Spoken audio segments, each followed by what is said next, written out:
زندگی آمد برائے بندگی، زندگی کی مقصدیت کو بیان کرنا ہے۔ ہم اس دنیا پر کیوں بھیجے گئے ہیں، ہمارے آنے کا مقصد کیا ہے۔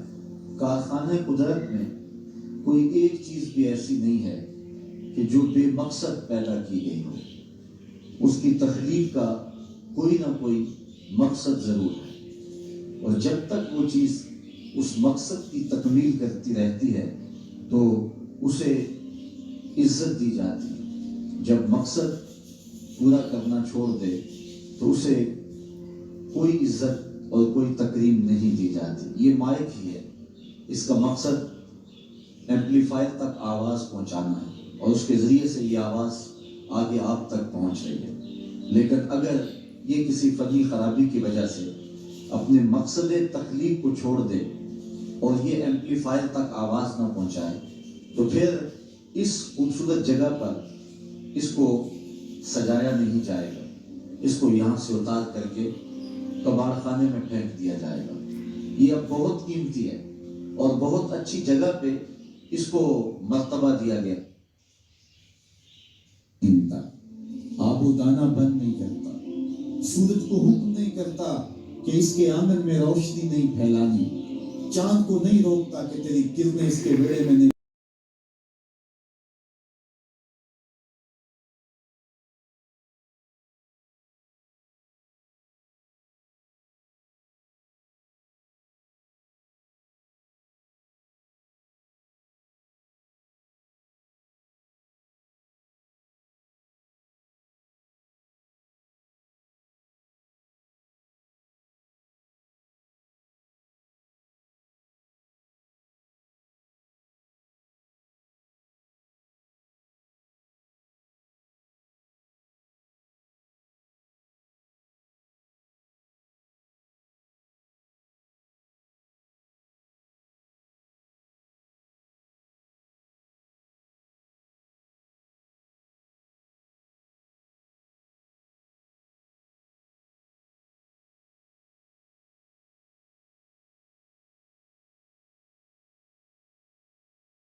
تقدیس کے ترانے پڑھ رہے ہوتے ہیں، حشرات الارض بھی اس کی تقدیس کے گیت گا رہے ہوتے ہیں، اور اشرف المخلوقات خراٹے لے رہا ہو، اس سے بڑی بدنصیبی کیا ہو سکتی ہے۔ آئیے 5 گانا نماز شعار زندگی بنا لے۔ اس مجلس میں اگر کوئی بے نمازی ہے تو آج عزم مصمم کر کے یہاں سے لوٹے کہ آج کے بعد نماز نہیں چھوڑوں گا، اور اگر آپ 5 گانا نماز کی عادت رکھتے ہیں تو آپ کو مبارک ہو، لیکن یہ عزم کر کے جائیے اپنے گھروں میں، اپنے اعزا و اقربا اور اپنے دوستوں میں اس زور سے تلقین اور تاکید کریں گے نماز کی کہ وہ پکے نمازی بن جائیں گے۔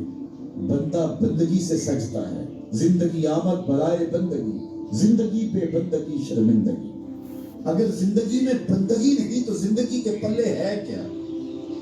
علماء نے لکھا ہے کہ یہ سارے درخت حالت قیام میں ہیں، چوپائے حالت رکوع میں ہیں، مینڈک تشہد میں ہیں، اور حشرات الارض سجدے میں ہیں، اور انسان اشرف المخلوقات ہے۔ اس کی عبادت میں درختوں کا قیام بھی رکھا گیا، اور رکوع بھی رکھے گئے، اور سجدے بھی رکھے گئے، اور قعدے بھی رکھے گئے، اس لیے تاکہ اس کی عبادت तमाम मखलूकात की इबादत की जामे बन जाए, लेकिन इसके बावजूद अल्लाह के हुजूर सजदा रेज होना पसंद न करे, तो बताइए कैसे रहमतें इसके ऊपर करेगी।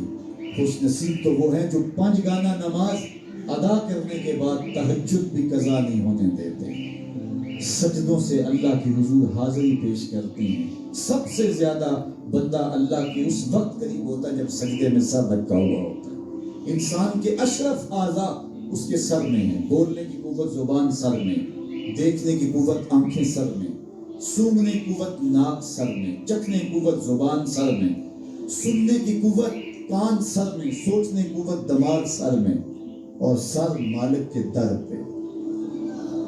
नाक भी रगड़ रहा है, पेशानी भी रगड़ रहा है, और जुबान से क्या कह रहा है, सुबहान रब्बियल आला, मालिक मुझसे नीचे कोई नहीं, तेरे से बाला कोई नहीं। इंसान को बंदगी का ज़ौक़ जब नसीब हो जाता है, जब उसके हुजूर बंदा झुकने लग जाता है, तो फिर वो किसी के आगे नहीं झुकता। वो एक सजदा जिसे तू गरां समझता है, 1000 सजदे से आदमी को देता है बचा। हज़रत मुआविया रज़ियल्लाहु ताला अन्हु की मरवियात से है कि अल्लाह ताला जल्ला शानहू जिसकी बेहतरी का इरादा करता है उसको दीन में समझ अता कर देता है, उसको दीन में फ़क़ाहत नसीब कर देता है। दौलत का कसरत से मिल जाना या ना मिलना ये कोई बात नहीं है। दौलत अल्लाह उन्हें भी देता है जिन पे राज़ी होता है, और उन्हें भी देता है जिन पे नाराज़ होता है। कारून को दौलत दी, फ़िरौन को दौलत दी, बादशाहत भी दी, हामान है, शद्दाद है, शदीद है, कितने कितने दौलतमंद और तख्त व ताज के मालिक भी रहे। अल्लाह उन पे राज़ी नहीं था, लेकिन उनको भी दौलत दी जिन पे राज़ी था। हज़रत उस्मान गनी को दौलत अता की, हज़रत अब्दुर्रहमान इब्न औफ रज़ियल्लाहु ताला अन्हु को सहाबा में सबसे ज़्यादा दौलतमंद हज़रत अब्दुर्रहमान इब्न औफ थे, इनको भी दौलत अता की। और भी लोगों को, हज़रत सुलेमान को पैगम्बरी भी दी, दौलत भी दी, बादशाहत भी दी। तो दौलत वो उसे भी देता है जिस पे राज़ी होता है, और दौलत उसे भी देता है जिससे राज़ी लोग थे जो हमारे साथ चलते होते थे। आप जरा अपने ज़हन पे जोर दें, बचपन के दोस्त, क्लास फेलोस, कारोबारी साथी, गली मोहल्ले के लोग, रिश्तेदार, ऐसा अकरीबा, अबाओ अजदाद, और कितने लोग आपके मुखालिफीन, मुआनिदीन, ये सारी फैसले में लाए तो एकदम ख्याल पड़ता है फलां भी चला गया, फलां भी चला गया। कोई साल के बाद अचानक कोई बात याद आती है तो याद आ जाता है, कोई 6 माह के बाद याद आता है। कई ऐसे लोग हैं कि साल साल बाद याद, हाँ वो भी होता था। मट्टी का रिश्क बन गए, किस्सा पारीना बन गए। कहानी तो इतनी सी है ना, जो अकड़ अकड़ के चलते थे आज वो मट्टी का रिश्क बन गए। जो अपने बदन पे चुटकी बट्टी भी नहीं पड़ने देते थे आज उनके कफन भी ताज ताज हो गए। हजरत गौसे आज़म फरमाते हैं, कब्रिस्तानों में जाके देखो कैसे कैसे हसीनों की मट्टी खराब हो रही है। अल्लाह अकबर, बदन खाक में मिल गए, हड्डियां चूर चूर हो गई, रेजा रेजा हो गई, कब्रों के निशान भी मिट गए, कतबे भी टूट गए, मिट गया मुश्ताक दिल से रंगे यादें रफ्तगा, फूल महंगे हो गए, कब्रें पुरानी। कौन किसी को याद करता है? और इसी तरह हम मिल के मट्टी का रिस्क बनने वाले हैं, लेकिन कोई ऐसा काम छोड़ जाएंगे, अपने रब से जुड़ जाएंगे, अपने रब के बंदों से जुड़ जाएंगे, रसूल करीम के दामन को थाम लेंगे, तो फिर मौत भी मरने नहीं देगी। फिर सरखुरू और सरबुलंद होंगे, फिर इज्जतों के ताज सरों पे रखे जाएंगे, विकार की मस्तक पे बिठाए जाएंगे। फकीर नाम तिना दा बाओ, कब्र जिन्ना दी जीवे हो। फिर कब्रों पे भी चढ़ाना होगा जब हम उनसे जुड़ जाएं।